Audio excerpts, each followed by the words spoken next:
नमस्कार दोस्तों। आइए जानते हैं संधि के बारे में। किस प्रकार संधि होती है, संधि क्या होती है। तो सबसे पहले हम जानेंगे कि संधि किसे कहा जाता है, संधि का अर्थ क्या होता है। तो दोस्तों, दो वर्णों के मेल से जो विकार उत्पन्न होता है उसे संधि कहते हैं। दो वर्ण है पूर्व और पर, तो इससे जो विकार उत्पन्न होगा, इसे मिलकर जो बनेगा उसे कहते हैं संधि। जैसे उदाहरण देखिए, विद्याधन आलया, यहाँ है विद्या, यहाँ आलय, और इन दो शब्दों को मिलाकर के बना विद्यालय। तो ये इससे क्या हुआ, इसका विकार उत्पन्न हुआ, तो विद्या आलय यहाँ विद्यालय संधि हो गई। तो इस प्रकार इसको संधि कहा जाता है। और देखिए संधि के भेद होते हैं। तो संधि के भेद, तीन प्रकार की संधियां होती हैं। कौन कौन? पहली अच संधि, दूसरी हल, तीसरी विसर्ग। तीन प्रकार की संधि होती हैं। और जो अच संधि होती है उसे स्वर संधि कहा जाता है। हल संधि जो होती है, क्योंकि अच संधि में स्वर से ही मिल करके जो संधि होती है उसे अच संधि कहा जाता है, और व्यंजनों से मिलकर जो संधि होती है उसे हल संधि कहा जाता है। और विसर्ग इत्यादि जो होता है उसे विसर्ग संधि कहा जाता है। तो हम जानते हैं सबसे पहले कि अच संधि मतलब स्वर संधि किस प्रकार होती है। तो इसका सामान्यतया नियम है कि जहां पर स्वर से स्वर का मेल होकर कोई संधि बने वहां स्वर संधि कहलाती है। जिस जगह स्वर स्वर तो आप जानते ही होंगे, आ इ उ इत्यादि होते हैं। तो ये दो स्वर जहां मिलकर के बने वहां संधि होती है। और जो स्वर संधि होती है वो 6 प्रकार की होती है। मतलब जो अच संधि के अंतर्गत जो स्वर संधि है वो 6 प्रकार की होती है। तो देखिए, सबसे पहले 6 संधियों के अंतर्गत दीर्घ संधि पहली संधि आती है। तो दीर्घ संधि का क्या नियम है समझते हैं हम। दीर्घ संधि का देखिए, हर संधि का एक एक सूत्र एक तरह से प्रधान होता है। तो दीर्घ संधि का सूत्र है अकाह सवर्णी दीर्घा, यह सूत्र है। तो इसका अर्थ हम करेंगे कि जहां पर दोनों पदों में समान वर्णों की आवृत्ति हो वहां दीर्घ स्वर संधि कहलाती है। जैसे आ ई इत्यादि दोनों शब्दों में, जैसे जो पहला शब्द है उसमें भी अंतिम में ई हो और बाद में भी ई अथवा आ ये हो, ई हो, तो वहां दीर्घ संधि होती है। जैसे आपको उदाहरण के लिए हम दिखाएं तो हिमालय, हिमालय देखिए, तो हिमालय में क्या है, जैसे देखिए यहाँ हिम है, तो हिम में मकारोत्तरवर्ती अकार है, और आलय में भी आ है, आलय के आ में आ है। तो यहाँ एक समान वर्ण है, तो इसको मिला देंगे हम, तो यहाँ होगी दीर्घ संधि आपकी हो जाएगी। उसी प्रकार ये हुआ हमारे आ का उदाहरण। उसी प्रकार देखिए ई का उदाहरण क्या है, तो कपीशाह, कपी धन ईसा। तो देखिए कपी में पी के पास ई है अंतिम में, और ईशा में भी ई है, तो यहाँ दोनों शब्द एक समान हुए। तो यहाँ हम दीर्घ संधि आकाशवाणी दीर्घ सूत्र के द्वारा हो जाएगी। उसी प्रकार ऊ का उदाहरण देखिए, तो भानु धन उदय। तो भानु भी, यहाँ भानु में ऊ है और उदय में भी ऊ है, तो इसको मिलाएंगे हम तो दीर्घ हो जाएगा, तो भानुदय बड़ा ऊ हो जाएगा। उसी प्रकार री का देखिए, तो री में क्या है, पितृ, पितृ में देखिए त्रि में री है और ऋणम में भी री है, तो इन दोनों का वर्ण सम्मेलन होगा तो होगा पितृणम। ये इस प्रकार क्या होती है, हमारी दीर्घ संधि होती है। तो इस प्रकार आपने दीर्घ संधि के बारे में जाना कि दीर्घ संधि किस प्रकार होती है। अब देखिए हमारा दूसरी संधि स्वर संधि किस प्रकार। पहले तो देखिए अच संधि स्वर संधि जो होती है वो 6 प्रकार की होती है। तो हमने आपको एक पहले बताई कि दीर्घ संधि किस प्रकार होती है। अब उसी के अंतर्गत दूसरी संधि है गुण संधि। गुण संधि को भी एक तरह से स्वर संधि के अंतर्गत ही माना जाता है। तो गुण संधि का हमारा प्रधान सूत्र है वो है आद गुणा। क्या सूत्र है? आद गुणा। ये आपको हमेशा स्मरण में रखना होगा कि किस संधि का प्रधान सूत्र कौन सा है। तो आद गुणा हमारा प्रधान सूत्र है। अब आद गुणा का अर्थ क्या होगा, आइए जानते हैं। गुण संधि किस प्रकार पहचानी जाती है ये हम आपको बताते हैं। तो जहां पर ए तथा ओ वर्ण आए हों वहां गुण संधि कहलाती है। जिस प्रकार देखिए उदाहरण देखिए, आ ई ये मिलके क्या बन जाता है, ए बन जाता है, और आ उ ये मिलके क्या बन जाता है, ओ बन जाता है।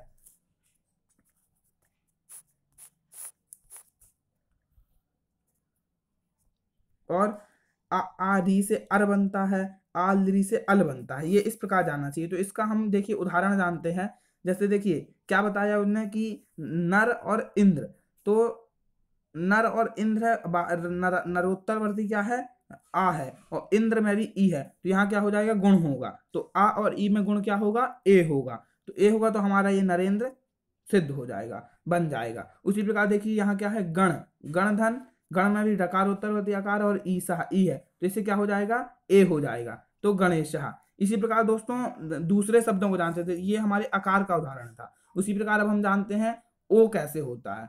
तो यहाँ देखिए भाग्य धन उदय था, तो यहाँ देखिए ऊपर आ था, इस कारण यहाँ ए हुआ। अब बाद में यहाँ ऊपर ए मिल रहा है, इस कारण से यहाँ ओ होगा। तो भाग्य धन उदय वर्ण सम्मिलन करेंगे तो भाग्योदय हमारा सिद्ध होगा। उसी प्रकार देखिए गंगा धन उदकम, यहाँ भी क्या होगा, गंगा में आ है और बाद में ऊ है, तो यहाँ भी ओ हो जाएगा, तो गंगोदकम बनेगा। अब देखिए हमने आ और आ का उदाहरण जान लिया, अब हम जानते हैं रा का उदाहरण, री का उदाहरण जानते हैं। तो देखिए राजधन ऋषि, क्या है, राजधन ऋषि। तो ऊपर हमने आपको बताया था कि री पर बाद में यदि रहे आ और री रहे तो अर आदेश, अर होता है उसके स्थान में। तो देखिए राजधन ऋषि है, तो यहाँ ऋषि में री है, उसको अर हो जाएगा, तो राजधन अर्धन ऋषि वर्ण सम्मेलन करेंगे हम, मिलाएंगे उनको जब, तो राजर्षि होगा। उसी प्रकार देखिए महोत्सवा भी होगा, देवेंद्र भी, इत्यादि ये बनते हैं। अब आगे हम देखिए चलते हैं,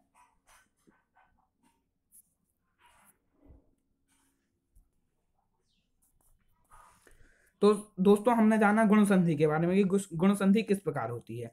अब स्वर संधि के ही अंतर्गत तीसरी संधि हमारी आती है वृद्धि संधि। दोस्तों आपको ये याद रखना होगा कि जो स्वर संधि होती है वो 6 प्रकार की होती है, उसी 6 प्रकार के अंतर्गत वृद्धि संधि आती है।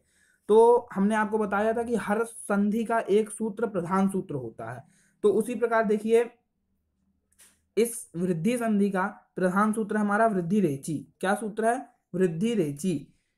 अब वृद्धि संधि कहाँ होती है, क्या उसका नियम है, ये जानते हो। तो देखिए जहां पर पदांत ए ओ और वर्ण आए हो, वृद्धि स्वर संधि कहलाती है। वहां जैसे पूरे वर्ण में ए अथवा औ आया हो, किसी भी शब्द में दो शब्दों को मिलकर यदि शब्द बना है और ए और उसके बीच में औ आया हो, तो वहां दोस्तों हमको जानना होगा कि वहां वृद्धि संधि होती है। जैसे देखिए उदाहरण हम आपको बताते हैं, अत्र धन एका, क्या, अत्र धन एका। तो यहाँ वृद्धि संधि अत्र धन एका रहेगा, वर्ण सम्मेलन जब हम करेंगे तो आई हो जाएगा। तो दोस्तों हमने ऊपर आपको बताया कि जहाँ आई और औ आया हो वहां क्या होती है, वृद्धि संधि होती है। देखिए अत्र धन आई का वर्ण सम्मेलन करेंगे तो अत्र कहा, तो यहाँ क्या हो गई, वृद्धि संधि हो गई। उसी प्रकार देखिए महाधन ऐश्वर्यम, तो यहाँ भी आपको जब संधि करेंगे तो महाईश्वर्यम बनेगा। तो यहाँ भी आपको आई दिख रहा है, यहाँ देखिए ये आई दिख रहा है, तो इससे हमें पहचानना होगा कि इस प्रकार वृद्धि संधि होती है। उसी प्रकार देखिए दंत धन ओष्टम, यहाँ दंतौष्ठम बनेगा। महाधन ओजस्वी, महौजस्वी बनेगा। तो इस प्रकार हमको वृद्धि संधि का और उदाहरण देखिए क्या है, महाधन औत्सुक्यम, ये देखिए ये सबसे अच्छा उदाहरण है, महाधन औत्सुक्यम। तो यहाँ इसको वर्ण सम्मेलन जब हम करेंगे, इसको मिलाएंगे तो क्या बनेगा, महौत्सुक्यम। तो यहाँ भी औ हमको दिख रहा है, इस कारण यहाँ वृद्धि संधि होगी।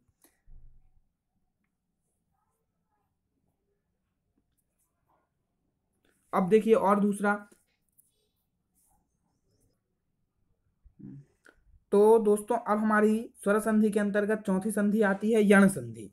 तो यण संधि का क्या है, प्रधान सूत्र जानिए। यण संधि का प्रधान सूत्र है इको यणचि। क्या सूत्र है, इको यणचि, ये आपको ध्यान होना चाहिए। अब इसका नियम देखिए क्या है, इसका अर्थ क्या है। तो जहां पर पदांत में या तथा वा से पहले कोई आधा वर्ण व्यंजन वर्ण आए तो वहां यण संधि होती है। जैसे देखिए दोस्तों इसका बहुत ही उदाहरण है, ई और ई आ तो या बना। इस प्रकार देखिए उदाहरण में आते हैं हम,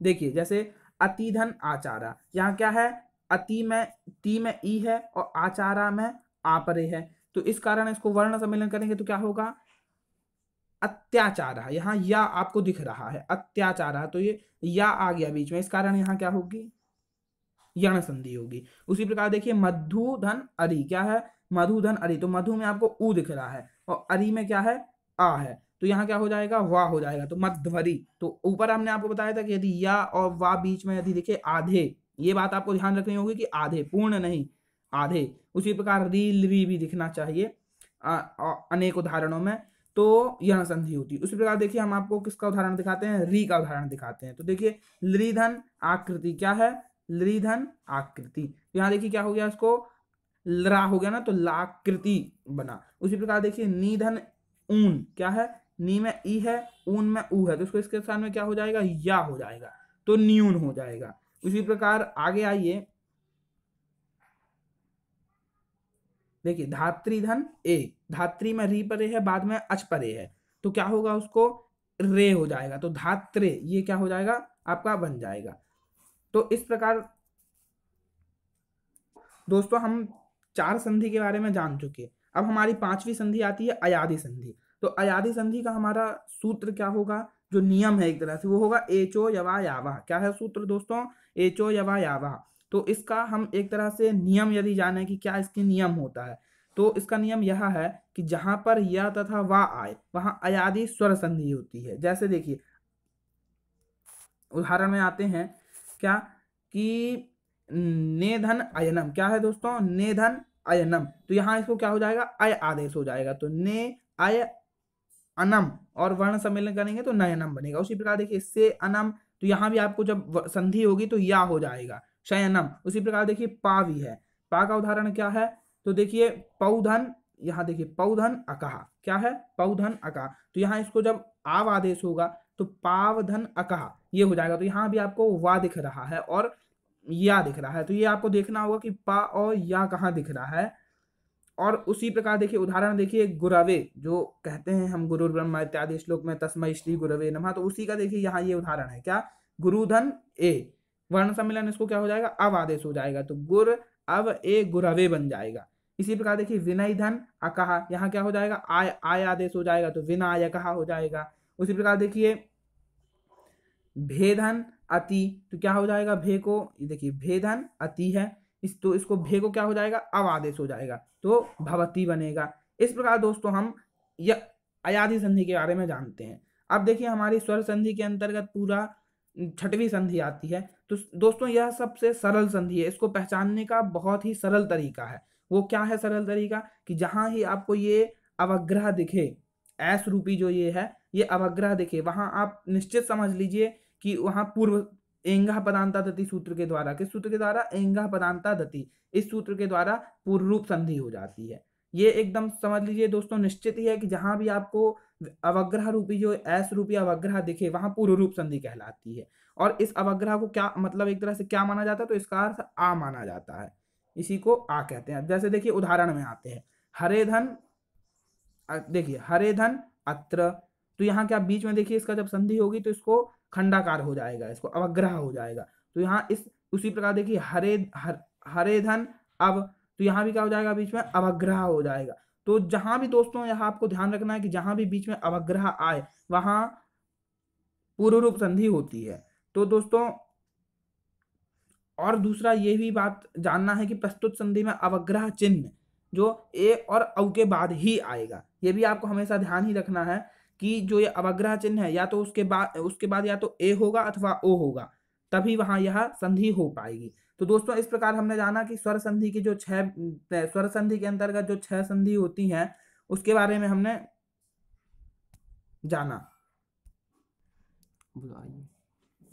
तो दोस्तों हमने स्वर संधि के बारे में जाना। अब उसी के ही कुछ प्रकार के भेद होते हैं उन्हीं संधि के अंतर्गत, जैसे स्वर संधि के 6 प्रकार के हमने भेद बताए, और उन्हीं के अंतर्गत जो पररूप पूर्वरूप इत्यादि जो संधि आई है उसी के भेद होते हैं। तो उसकी भी एक भेद में क्या आती है, पररूप संधि आती है।